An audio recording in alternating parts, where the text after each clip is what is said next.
तो जैसा कि आप देख रहे हैं हमने अपना नाम डिसाइड कर लिया है। मैं हूं देवांश। मैं हूं आशीष। मैं हूं अनमोल। आज का हमारा एपिसोड होगा इंजरी पे। हम आपको बताएंगे कि इंजरी किस किस प्रकार की होती है, आपको कैसे कैसे इंजरी हो सकती है, आप कैसे इंजरी को अवॉइड कर सकते हो, अगर आपकी इंजरी सही नहीं हो रही है उसको आइडेंटिफाई करके आप उसका कैसे रिहेबिलिटेट कर सकते हो, उसको कैसे सही कर सकते हो, एंड मोस्ट इम्पॉर्टेंटली जिस चीज़ के लिए हम यहाँ आते हैं अपना पर्सनल एक्सपीरियंस शेयर करने। हेलो पॉडकास्ट की दुनिया, बैलेंस बैंटर में आपका स्वागत है। तो सबसे इम्पोर्टेंट चीज़ है इंजरी को डिफाइन करना कि इंजरी होती क्या है। तो मेडिकल डेफिनेशन जो इंजरी का है वो होता है कि व्हेन अ टिश्यू, मसल या कोई भी आपके शरीर में क्या कहते हैं चीज़ है, जब वो हर चीज़ एक पर्टिकुलर प्रकार का लोड ले सकती है। आप स्किन को खींचेंगे, एक पर्टिकुलर फोर्स से ज़्यादा लगाएंगे स्किन पे, आपकी स्किन फट जाएगी। Same comes to your muscles and your tendons and your bones. Okay, आपकी बोन्स अच्छा खासा क्या कहते हैं फोर्स सहन कर सकती है, बट जब वो फोर्स से ज़्यादा एक सहनशीलता की उनकी पार हो जाती है तो वो टूट जाती हैं। इस चीज़ को हम कहते हैं इंजरी। मेडिकल डेफिनेशन ये है। तो मतलब बेसिकली बात ये है कि जैसे सपोज कोई भी एक बोन है या कोई भी एक मसल है, ठीक है, एंड उसको स्ट्रेंथन करना है हमें, तो विद टाइम ही होगा वो, ठीक है, विद टाइम एंड स्ट्रेस। तो बेसिकली अगर सपोज आप किसी भी मसल या किसी भी कंट्रोल्ड स्ट्रेस, हाँ कंट्रोल्ड स्ट्रेस, एंड अगर आपको उस मसल को या उस बोन को या कोई भी टिश्यू टेंडन जो भी हमें स्ट्रेंथन करना है तो विद टाइम ट्रेन होंगे, एंड मतलब कंटिन्यूअस स्ट्रेस, कंट्रोल्ड स्ट्रेस जैसा बताया है, ठीक है, तो उसी के बेस पे ही आपकी स्ट्रेंथ इंप्रूव होगी एंड इंजरी के चांसेस उतने ही कम होंगे। एग्जैक्टली। जब आपका स्ट्रेस, जो आपने बताया, जब आपका कंट्रोल्ड स्ट्रेस है तो ग्रोथ है, जब आउट ऑफ कंट्रोल स्ट्रेस है दैट इज इंजरी। अब I would like to discuss जो मेनली जिम्स में या स्पोर्ट्स में 3 to 4 रीजंस होते हैं जिनकी वजह से मेनली आपको इंजरी होती है। रीजन नंबर 1 इज जो मैम ने आपको बताया कि आपने अपने मसल पे इतना लोड डाल दिया कि वो सहन नहीं कर पाया। ठीक है, अगेन हमने अनकंट्रोल्ड बोला था, uncontrolled stress. Another definition of uncontrolled stress is, let's say आप इम्बैलेंस्ड हो, आप एक साइड वीकनेस आपकी है या आप क्या कहते हैं एक साइड स्टेबिलिटी ज्यादा है, स्टेबिलिटी कम है। फॉर एग्जाम्पल लेट्स से आप बेंच प्रेस या बारबेल ओवरहेड प्रेस कर रहे हो या कुछ भी ऐसा कर रहे हो एक सेम चीज से, मतलब दो अलग मूवमेंट कर रहे हो basically. I mean to say same weight, like not 2 different dumbbells, but let's say एक बारबेल से आप कर रहे हो। ओके, आप जब ये चीज कर रहे हो आपकी एक साइड डिसबैलेंस्ड है, तो क्योंकि वो बैलेंस मेंटेन नहीं कर पा रहा है, again uncontrolled forces, inappropriate forces लग रही हैं यहाँ पर, उसकी वजह से आपका जहाँ किसी ऐसी जगह पे स्ट्रेस आ जाता है, बहुत कॉम्प्लिकेटेड स्ट्रक्चर है, शोल्डर या कोई भी जॉइंट बहुत complicated, 1000 soft and strong points हैं, तो आपकी जब स्टेबिलिटी नहीं है या इम्बैलेंस है स्ट्रेंथ में, तो उस वजह से आपका किसी ऐसे पॉइंट पे ज़्यादा फोर्स आ जाता है जो वो जगह उतना फोर्स लेने लायक नहीं होती और आपको इंटर्न इंजरी हो जाती है। अब आशीष अपना एक पर्सनल एक्सपीरियंस बताएगा जिसकी वजह से उसने ये चीज़ सीख के अपनी इंजरीज अवॉइड की हैं।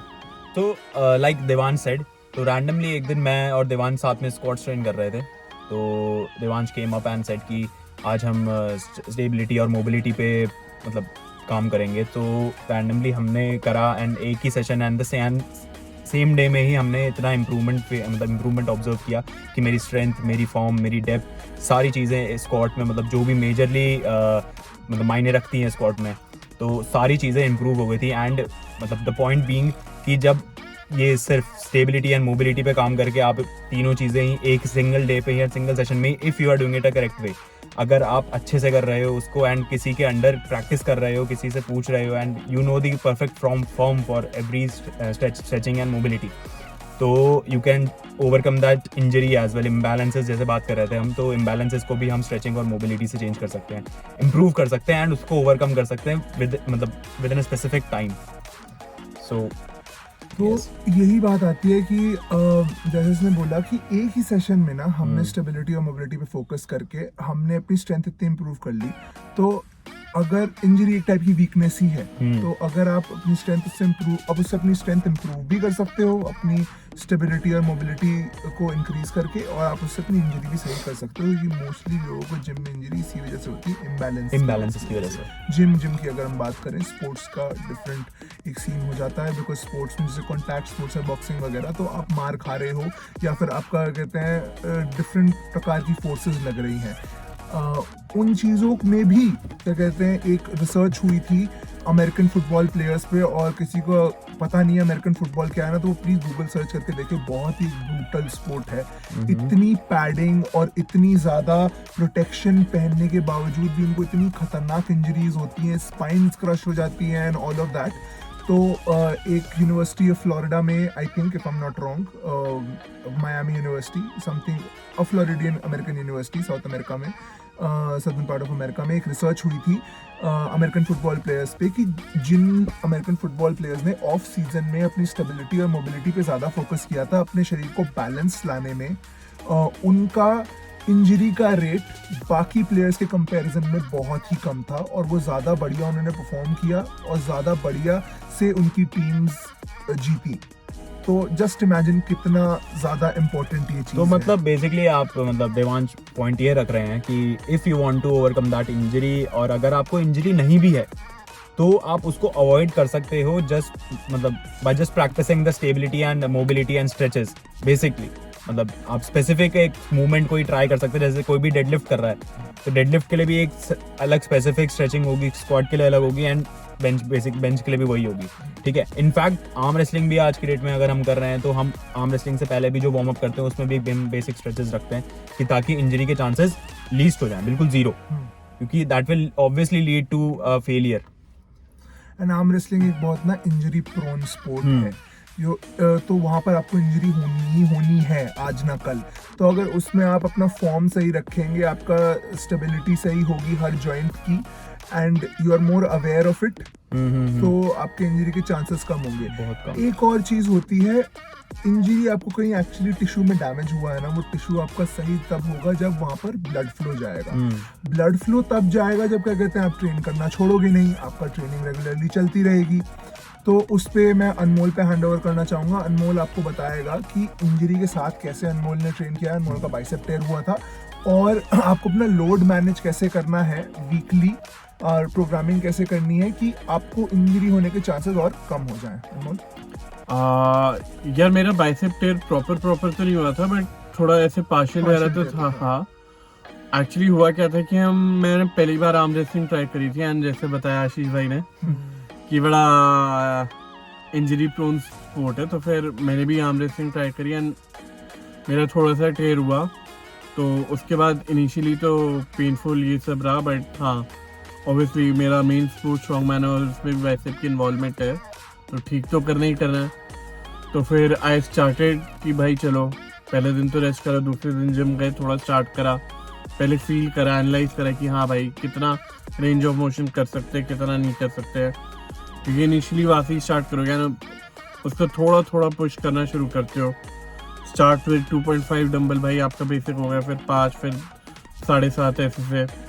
बिकॉज जब आपकी इंजरी होती है, यू कांट ट्रस्ट थिंग्स, आपको अपनी बॉडी को सुनना पड़ता है, एकदम अवेयरनेस आपकी ऑल टाइम हाई होनी चाहिए। एंड उस टाइम ये नहीं होता है आपका गोल कि मैं स्ट्रेंथ में प्रोग्रेस करूँ, आपका ये गोल होता है कि हाँ back to normal, back to functional, उसके बाद मैं फोकस करूँगा।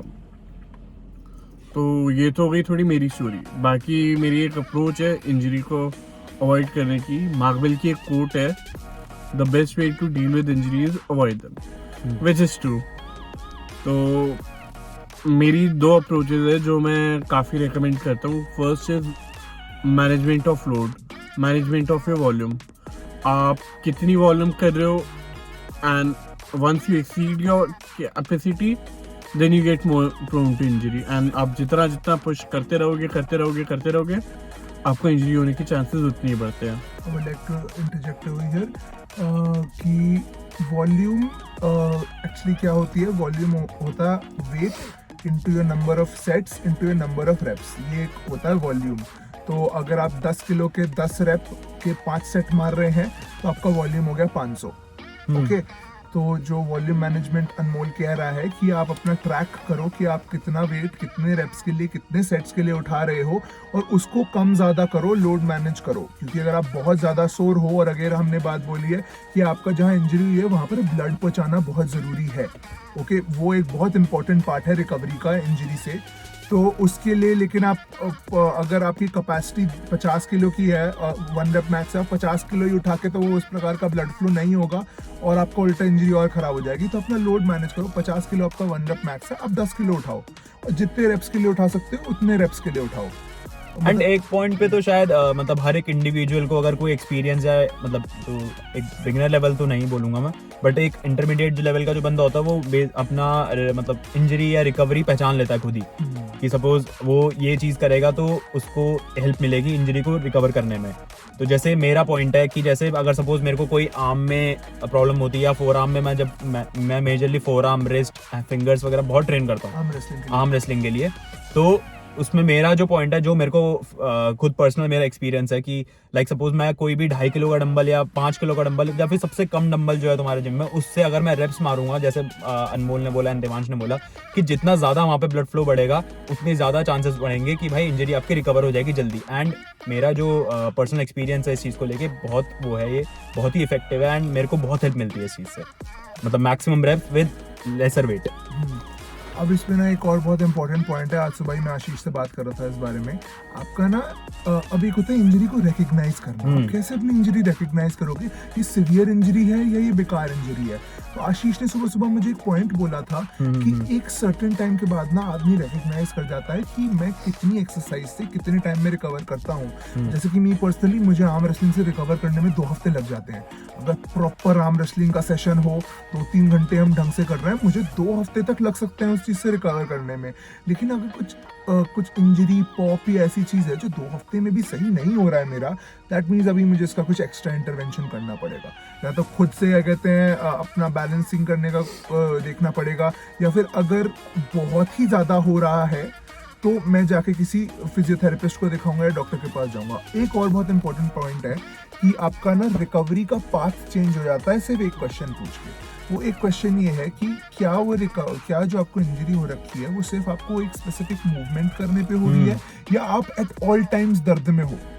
अगर आपको वो सिर्फ वो मूवमेंट करने पे वो इंजरी फील हो रही है तो आप फॉर द टाइम बीइंग उस मूवमेंट को अवॉइड करो और रिकग्नाइज करने की कोशिश करो खुद कि इम्बैलेंस की वजह से है, स्टेबिलिटी की वजह से है, या फिर फटीग की वजह से, किस वजह से। अगर आप खुद नहीं कर पा रहे हो, ओवर ट्रेन भी एक फैक्टर हो सकता है, रेयरली बट हाँ हो सकता है।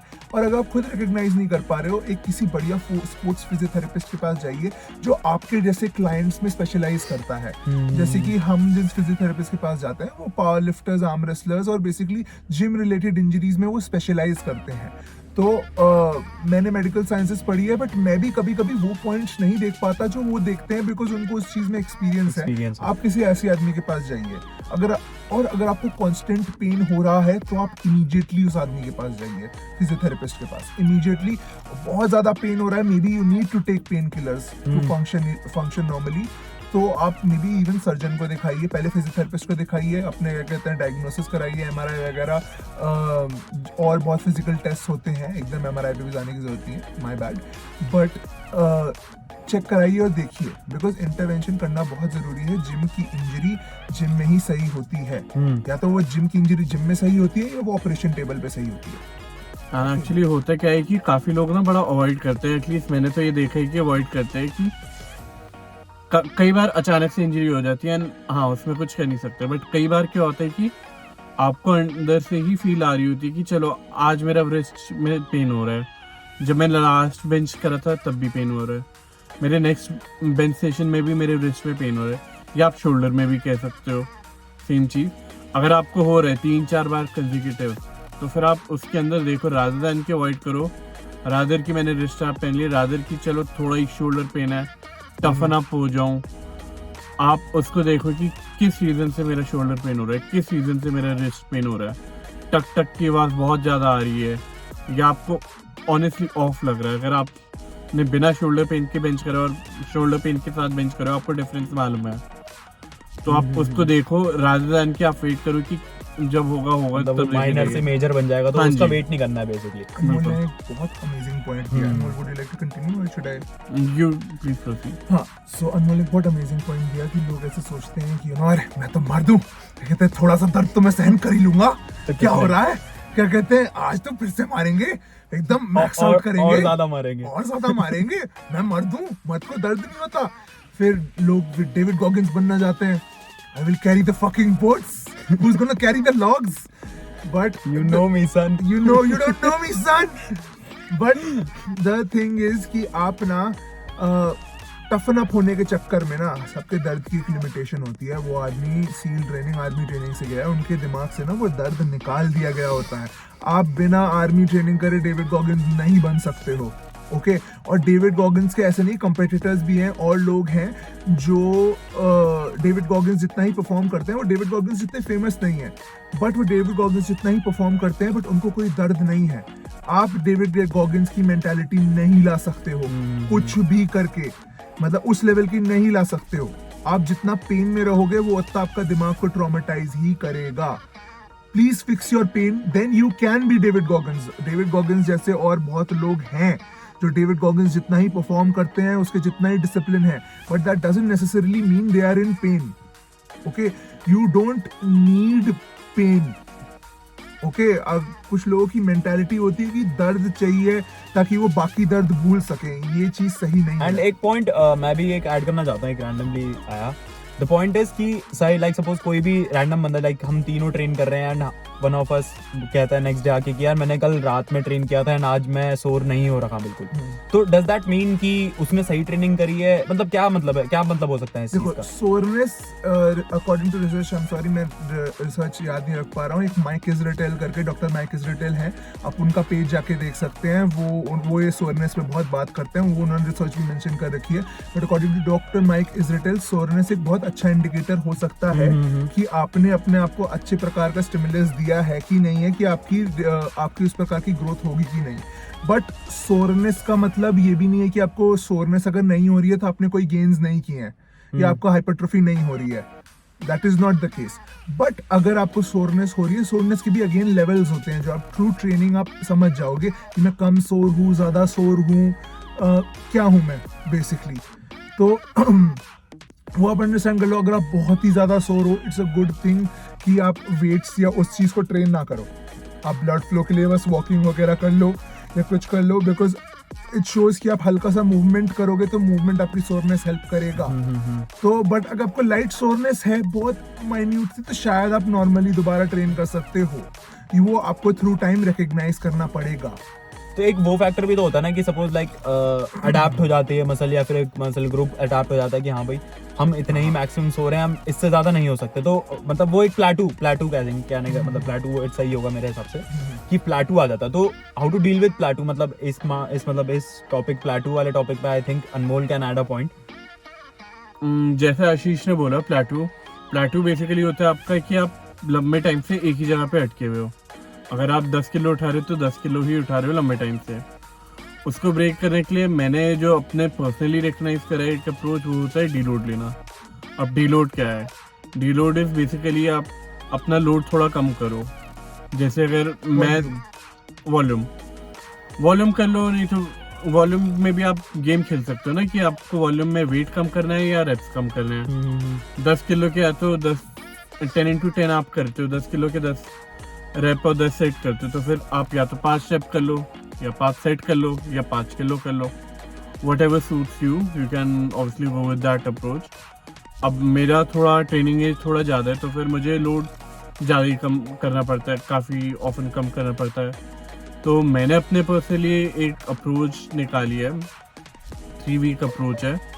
Basically first week is all out max effort, पूरा 100% कैपेसिटी पे मैं कंसंट्रेट करता हूँ कि मैक्सिमम जो मैं वेट लिफ्ट कर सकूँ।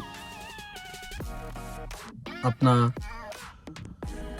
रेप्स हाई होते हैं या रेप्स कम होते तो फिर वेट हाई होता है। वीक 2 होता है मेरे 80% capacity, which is basically speed work. मेरा वहाँ पे गोल ये नहीं होता कि मैक्सिमम मेरा वेट पुश हो, मेरा गोल वहाँ पे हो जाता है कि मेरी स्पीड सबसे ज़्यादा है। जो एक्सप्लोसिव। हाँ जी, एक्सप्लोसिव, एंड स्ट्रॉन्गमैन में वो बेटर होती है। I would like to ask you one thing, इसमें जब आप स्पीड वर्क कर रहे हो तो आप नेगेटिव अपना स्लो लेते हो और फिर एक्सप्लोड करते हो, या नेगेटिव भी फास्ट एंड पॉजिटिव भी फास्ट? मैं मिक्स करता हूँ एक्चुअली। कुछ चीज़ों में ऑब्वियसली नेगेटिव फ्लो तो बेटर हो, एंड कुछ चीज़ों में फास्ट हो।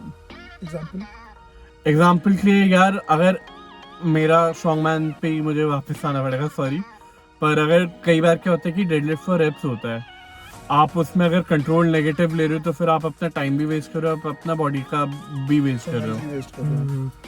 एंड अगर जैसे सैंडबैग ओवर टॉस है, अगर उसमें मैं एकदम एक्सप्लोड करता हूँ, एकदम जो बैकवर्ड स्विंग भी मैं बड़े भयंकर तरीके से वापस लेता हूँ, तो फिर मेरा मोमेंटम खराब होता है। I would like to tell one thing to the audience. Sandbag toss एक टाइप का kettlebell swing जैसा होता है, बट आप समझिए kettlebell swing आप कर रहे हैं अपने ऊपर ले जाके, लेकिन पीछे फेंक दिया। कुछ वैसा होता है sandbag toss, और sandbag के साथ होता है। पर ये आप अपने जिम में मत ट्राई करना, आप छत वगैरह फाड़ दोगे। छत वगैरह फाड़ दोगे आप, हाँ प्लीज।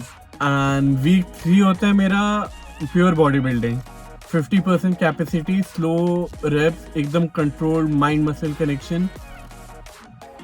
उसमें सबसे ज़्यादा सोरनेस होती है कि वो उसमें सबसे कम करता हूँ, एंड वो सबसे ज़्यादा मुझे बोरिंग लगता है, बट हाँ वो भी पार्ट है।